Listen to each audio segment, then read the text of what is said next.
Okay, so the next thing we're going to talk about is which channels should you be on? So a lot of people ask me, well, what should we do? Should we do Twitter? Should we do Facebook? Should we do Instagram or LinkedIn? And my advice is, to pick one or two channels and do them really well. Don't try to do everything. If you try to do everything, you're just gonna get overwhelmed and end up quitting. Trust me, I've seen it time and time again. You want to pick one or two that you know that you can do. So the first step is identifying which channels that you should be on. And how you should do that is, we're going to talk a little bit more about this in the next episode, but you want to kind of think about content. So down the road, are you going to have enough content to put on Facebook?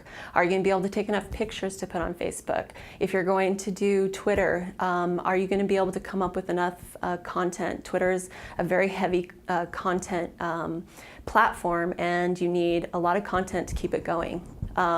So you need to identify those things, and we'll talk more about content in another episode, but I want you to start thinking about that now, because it's really going to determine what channels you need to be on. Another thing that's going to be helpful is to think about if that channel is right for your business or not.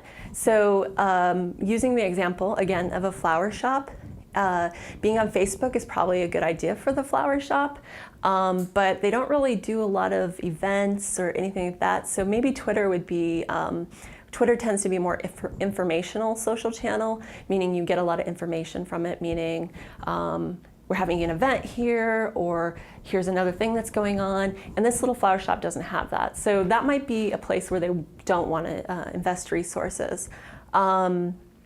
Using Pinterest as an example, that might be a great platform because they happen to have this flower shop that we're using as an example has a lot of great colorful content that's perfect for Pinterest, and they're able to sustain that over a period of time. So you want to kind of think about those things. If you are, for instance, a consultant, maybe LinkedIn is best for you because that's more of a business-to-business kind of social channel. So really start to think about the social channels individually. Think about whether you have enough content to support them. Think about if it's right for your business. Do you, have a lot of content that you can put on Facebook? Maybe you have a lot of events going on. Maybe Twitter is a better place for you to spend your time and your money. You want to start thinking about those because it's really going to, round out where you're going to spend all your time and who's going to be doing it. YouTube is another great social channel. It's very active, but it's not for everybody. If your business doesn't have any video content, you obviously don't want to be on YouTube. It's not a good place for you to be. If you happen to create videos in some fashion for your business, then wow, that's absolutely upload them to YouTube, and that should be something that you should be active on. And but think about content. Content's really important. So although YouTube is really great, it's not for everybody. And if you don't have any video content, you shouldn't be doing it.